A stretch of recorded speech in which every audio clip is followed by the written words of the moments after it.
दरअसल आपको बता दें, महाराष्ट्र के मुख्यमंत्री एकनाथ शिंदे ने अपने नेतृत्व वाले शिवसेना के 8 उम्मीदवार घोषित कर दिए हैं, लेकिन बीजेपी के विरोध के चलते उनके 5 मौजूदा सांसदों की मुश्किलें बढ़ गई हैं।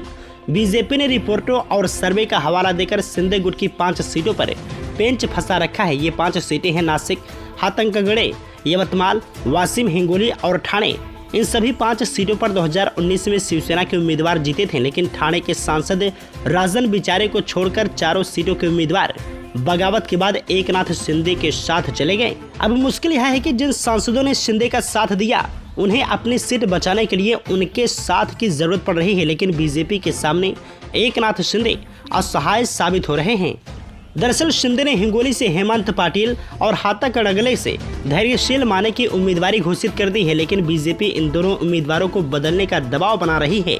इसी तरह बीजेपी के दबाव के चलते ही शिंदे अब तक नासिक, यवतमाल, वाशिम और ठाणे से अपने उम्मीदवार घोषित नहीं कर पाए हैं।